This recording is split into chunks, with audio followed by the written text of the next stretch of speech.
Então vamos falar sério, isso é coisa de Maduro. Nicolás Maduro, que vai lá, Daniel Ortega. Esses são os parâmetros do Brasil de hoje. O cara que vai lá e fala assim, esse cara está incomodando, ele é uma constante ameaça e não sei o que, temos que tirá-lo da jogada. Pô, inventa aí uma inelegibilidade por conta de encontro com um embaixador, joga aí questão de cartão de vacina, de joia, sei lá mais o que, e vê o que cola, vê o que dá. Putz, nada disso pegou, vamos de golpe. Então é tudo uma piada. Isso é várzea, isso é coisa de várzea. Isso é coisa de gente que deu o verdadeiro golpe, tentando tirar da jogada, de vez, o maior adversário político dos golpistas. É disso que se trata. Qualquer outra coisa, na minha opinião, é pura perfumaria. Fala pessoal, sejam bem-vindos. Começando mais um vídeo recheado de informações importantíssimas. Mas antes, inscreva-se agora mesmo no canal, deixe o seu like e compartilhe esse vídeo com o máximo de pessoas. Assim você vai estar me ajudando demais. Giro na tela e notícias a seguir.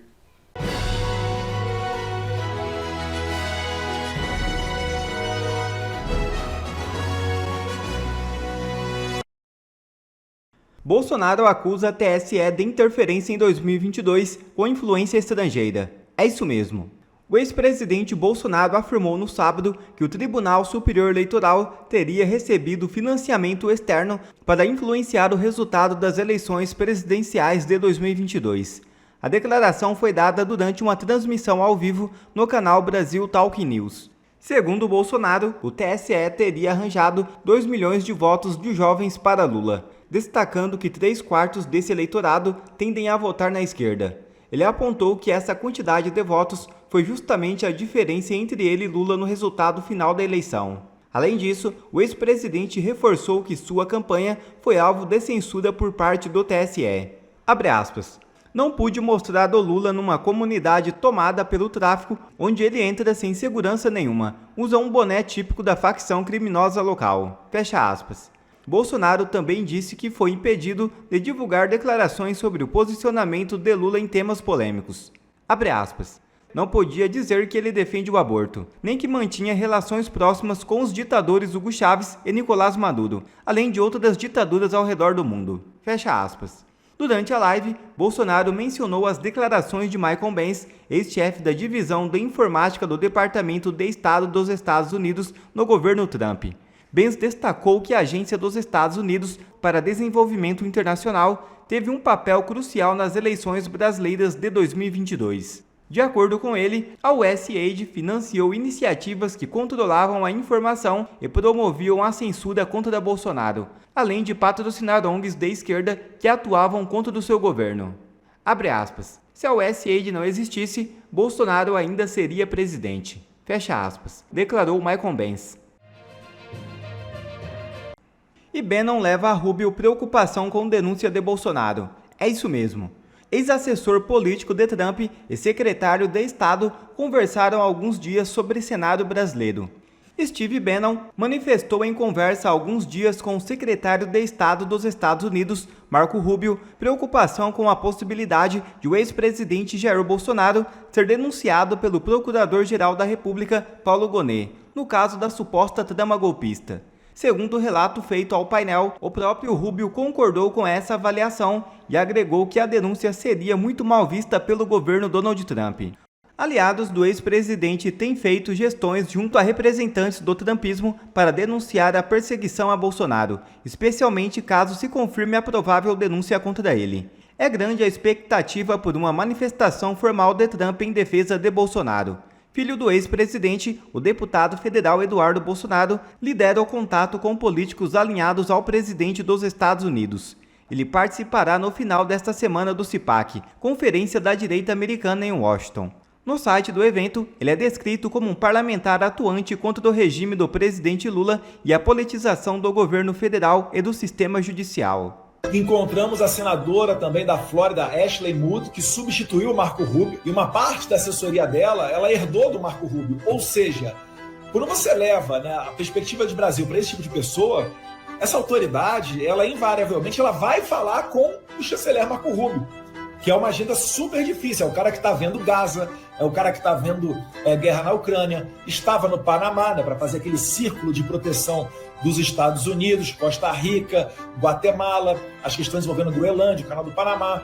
Então a gente está pedindo a eles para ter um olhar especial para o Brasil, mas eu fiquei muito satisfeito, porque quando a gente fala em USAID, eles já estão focados. E não se surpreendam se, num breve futuro, tiver uma delegação de parlamentares americanos para vir ao Brasil olhar essas questões de presos políticos, censura e violações de direitos humanos. Adriles, a gente está numa fase muito louca da história do nosso país. Um alinhamento externo pró-liberdade de expressão, contra a censura, contra a perseguição, contra esse sistema burocrático. E aqui dentro a gente está assolado, perseguido, dinamitado por esse mesmo sistema burocrático criado por nós. E aí, Adriles? Ô Marco, quando se fala em impeachment do presidente Lula, eu falo exatamente isso. O Lula é simplesmente um sintoma, uma consequência, alguém colocado lá para validar o sistema de perseguição judicial e a ditadura do judiciário que a gente vê. Então, tirar o Lula talvez até pode ser pior do que deixar o Lula lá, porque o Alckmin vai exatamente validar mais ainda esse sistema. A iminente acusação e a perseguição a Bolsonaro é simplesmente a cereja do bolo. Não é só Bolsonaro, todo mundo sabe que é perseguido, que é preso, que é esculachado, que é massacrado. É parte do povo brasileiro que está sendo censurada, que está sendo presa, condenada a 20 anos de cadeia por passear em frente ao quartel-general do Exército Brasileiro. O que Bolsonaro fez para merecer exatamente ser condenado por liderar um golpe? Absoluta e rigorosamente nada. Primeiro que o golpe foi dado dentro das instituições quando tiram um ex-condenado da cadeia para competir para a presidência da República. O golpe foi dado quando o Tribunal Superior Eleitoral privilegia um candidato em detrimento de outro durante o pleito eleitoral, censurando um dos lados, censurando o lado de Bolsonaro. Isso é um golpe institucional dentro das próprias instituições. Bolsonaro simplesmente convocou uma reunião de líderes e embaixadores para saber da segurança das eleições, que foi completamente conspurcada. Bolsonaro talvez tenha dado uma GLO, uma possibilidade, garantia de lei de ordem, contra a possibilidade de um desespero institucional dentro do país. Entendeu? Não houve tentativa de golpe. Aquelas pessoas do 8 de janeiro foram lá sozinhas, por uma razão equivocada, a meu ver, de entrada no patrimônio público, como o MST, como o MTST, mas aquelas motivadas por um desespero, mais uma vez, institucional. Um desespero frente a um golpe que foi dado dentro das instituições. Então, a prisão, a perseguição, a acusação de Bolsonaro é exatamente um sintoma e a cereja do bolo de absolutamente tudo isso. Então, não adianta tirar Lula, meus caros. Não adianta pedir impeachment de Lula e não adianta nem pedir anistia. Porque quem deveria ser anistiado, se a gente quiser anistiar, são os ministros do Supremo Tribunal Federal, que não estão arredando o pé da sua sanha persecutória e tirânica. Eu avisei, não adiantou o Trump ser eleito, não adiantou a comissão dos Estados americanos aqui no Brasil, não está adiantando a pressão de democratas da União Europeia, dos Estados Unidos, frente à tirania brasileira, não está adiantando nada. Assim como não adianta nada alguém reclamar e chiar lá fora, pela ditadura da Venezuela, pela ditadura da Nicarágua, pela ditadura de Cuba, por causa desse mito da soberania nacional. Soberania nacional é do povo, contra um tirano que está massacrando o povo, que não é Lula. Lula é um pobre coitado, bêbado, é um homem que está arruinando a economia, sim, mas quem está arruinando a democracia brasileira, mais uma vez, vamos fazer igual o disco arranhado, chama-se Alexandre de Moraes e seu asseclas do Supremo Tribunal Federal. Gonê, que é o Procurador-Geral da República, já finaliza a denúncia contra Bolsonaro e crimes apontados podem chegar a 28 anos de prisão. O PGR afirmou a interlocutores que peça está praticamente pronta para ser apresentada e eles já estão falando aqui. A gente tem o vídeo, eu preciso colocar o vídeo da Goebbels News. Goebbels News para a Holiday, vamos lá. dessa história toda tem um contexto por vir, esse da denúncia da Procuradoria-Geral da República, ou seja, acusação formal contra os cabeças dessa tentativa de golpe. A gente está falando, então, de acusação formal para quem já foi indiciado, Bolsonaro, Braga Neto, só os cabeças, só os grandes nomes. Que aí no Supremo tem duas avaliações. A primeira, que como a denúncia está por vir, essa denúncia e todo o desgaste que ela gera, e mais o debate que ela gera no país, que já está até quantificado em pesquisa, as pessoas entendem que houve sim uma tentativa de golpe, isso aqui anula, ou pelo menos coloca em banho-maria, o projeto da anistia. Primeiro porque são assuntos conflitantes e que geram para o Congresso ali um desgaste que o Congresso não precisa ter agora. Pode esperar. O interesse político pode esperar. Segundo, porque momentaneamente as partes sentaram para conversar, Supremo e Congresso Nacional. E terceiro, que quando o Hugo Mota lançou esse debate, digamos assim, na verdade, quando ele disse que ele não entende o 8 de janeiro como um golpe, nem como golpistas, aqueles que para ele são apenas depredadores, ele sofreu críticas muito intensas. E na prática, gente, foi chamado a conversar ali pelos poderes. Holiday, que curso que você fez antes? Você fez História, né? História, isso. Você fez História. Holiday, é normal o Supremo Tribunal Federal, uma Suprema Corte, qualquer lugar do mundo, um juiz, pegar o telefone e falar diretamente com o jornalista sobre as expectativas dele de um julgamento que está em curso, um julgamento que por si só já é abusivo, já é criminoso, já parte de um inquérito abusivo, nulo e criminoso? É normal um negócio desse, Holiday? Ou eu que tô maluco?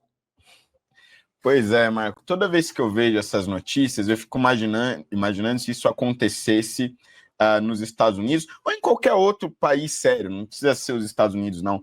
Porque os ministros de Suprema Corte no mundo, de novo, mundo sério, repúblicas respeitadas, democracias consolidadas, são figuras extremamente discretas, independentemente do posicionamento ideológico deles, né? Por exemplo, na Suprema Corte americana é muito comum você dividir os juízes entre aqueles que foram indicados por republicanos e os que foram indicados por democratas.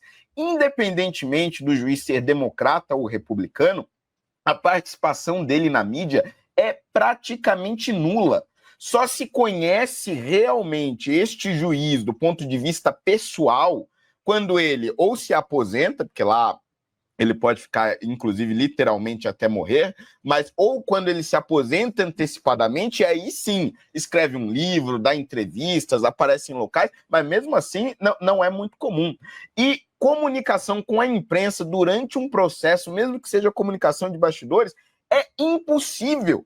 Quase nunca se tem um vazamento de um julgamento antes dele acontecer. No grande julgamento, por exemplo, em relação ao aborto, que reverteu a jurisprudência de Roe versus Wade, a imprensa ficou chocada, porque não vazou antes. Quando eles souberam da nova decisão da Suprema Corte, é porque a decisão estava tomada. Os juízes já tinham se reunido e tinham se pronunciado nos autos. Fazer isso que os ministros do STF fazem no Brasil é uma falta de respeito, primeiro, com a nossa democracia, mas, acima de tudo, é absolutamente ilegal, é criminoso, é motivo de impeachment, mas, claro, a gente está aqui numa grande fantasia. E outra, o Gonê pedir a pena máxima de 28 anos é justamente o resultado dessas condenações absolutamente exageradas que deram para, no máximo, vândalos no dia 8 de janeiro, com até 17 anos de prisão. Por quê? Mesmo que considerassem Bolsonaro culpado em todos os crimes, as penas mínimas somariam 11 anos de cadeia. E isso, evidentemente, entraria em contradição com os 17 anos que deram para quem quebrou estátua, etc. Só que há uma coisa pior do que isso. É que a Polícia Federal não conseguiu provar que há uma unidade no dia 8 de janeiro. Quer dizer, não conseguiram provar que há uma liderança.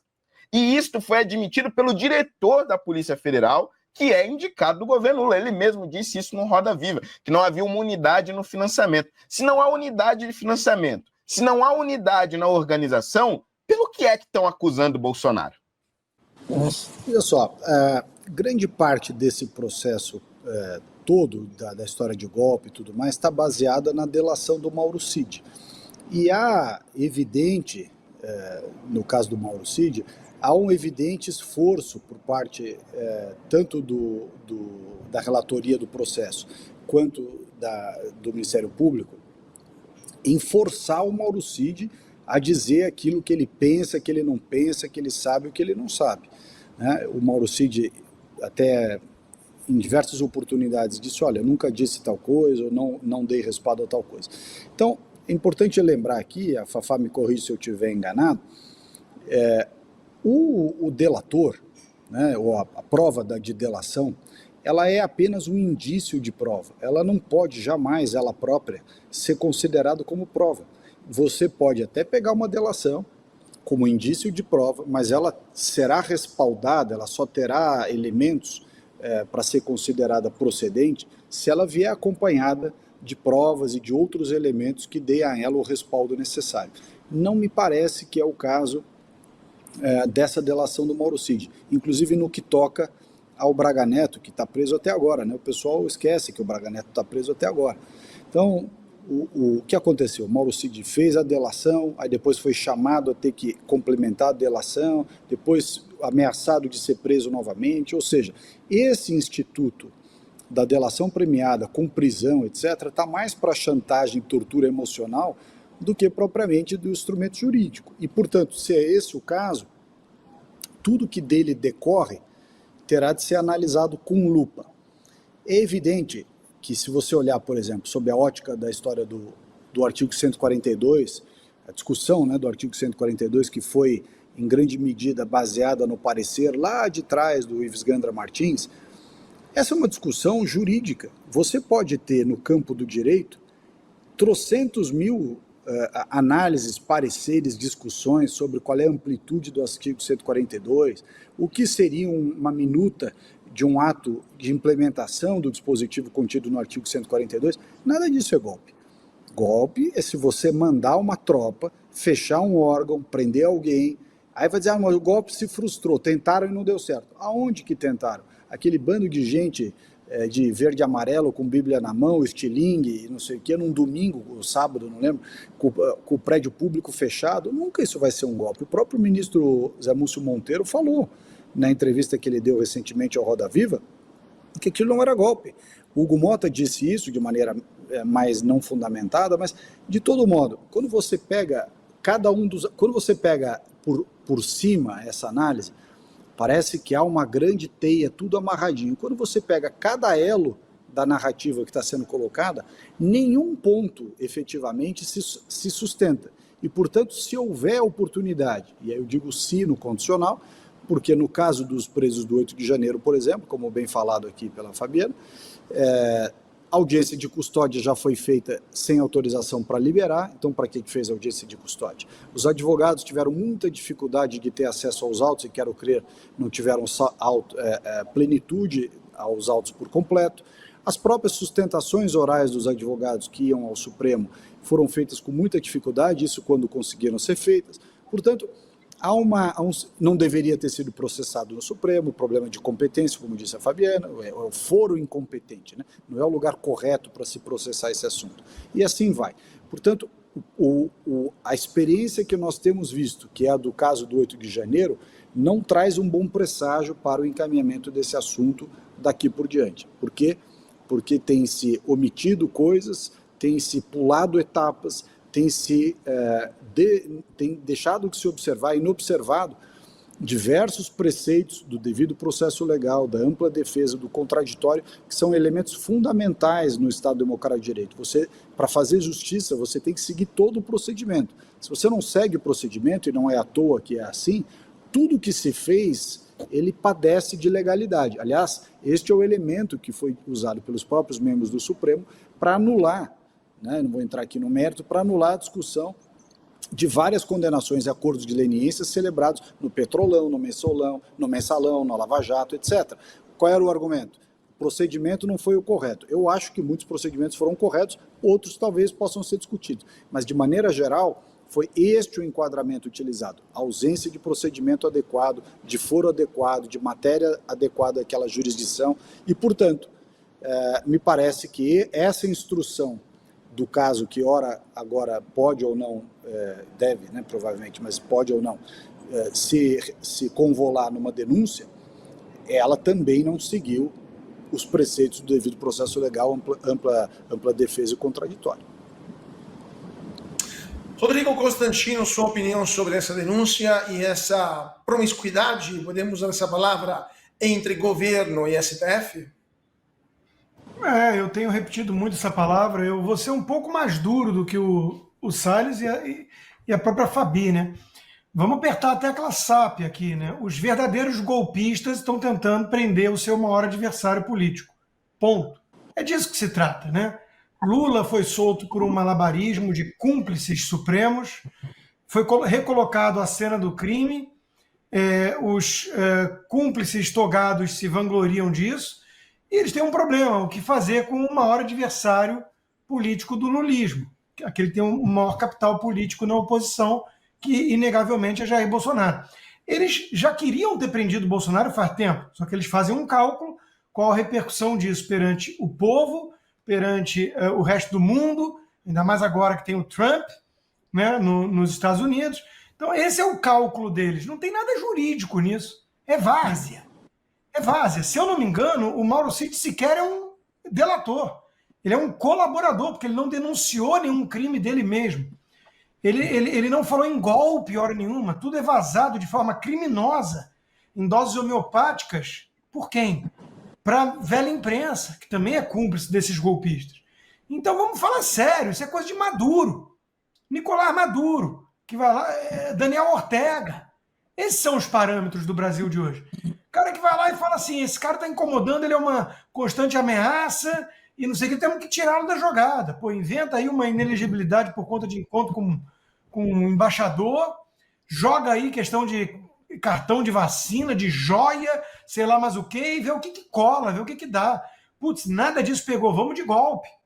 Aquele que o ministro de defesa do Lula diz que não existiu. Aquele que o Gilmar Mendes, em entrevista em Portugal, diz que não existiu. Então é tudo uma piada. Isso é várzea, isso é coisa de várzea. Isso é coisa de gente que deu o verdadeiro golpe, tentando tirar da jogada, de vez, o maior adversário político dos golpistas.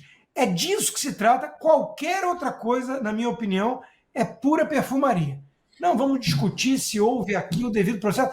A gente sabe que não tem devido processo. A gente sabe que esse pessoal é bandido. São bandidos. Togados ou não, não importa. São criminosos. E estão indo atrás de uma pessoa que não cometeu golpe nenhum. Isso está claro, né? Porque eles querem tirá-lo da jogada política. Ponto. Não vamos complicar o que é simples. Antes de continuar, eu queria só fazer uma rápida correção, porque essa janta está prevista para quarta-feira. Ainda não ocorreu, mas está prevista para quarta-feira agora, dia 19. E agora, aqui está a matéria da Folha, que fala justamente sobre esta janta no dia 19 agora de fevereiro. E agora vamos chamar mais um convidado aqui. Quer ver mais conteúdos como esse? Então inscreva-se agora mesmo no canal e ative o sininho das notificações. Assim você não perde mais nenhum conteúdo que é postado aqui no canal. E também já deixe o seu like para o YouTube ajudar a divulgar o nosso trabalho. Fico por aqui e que Deus abençoe a todos. Brasil acima de tudo e Deus acima de todos.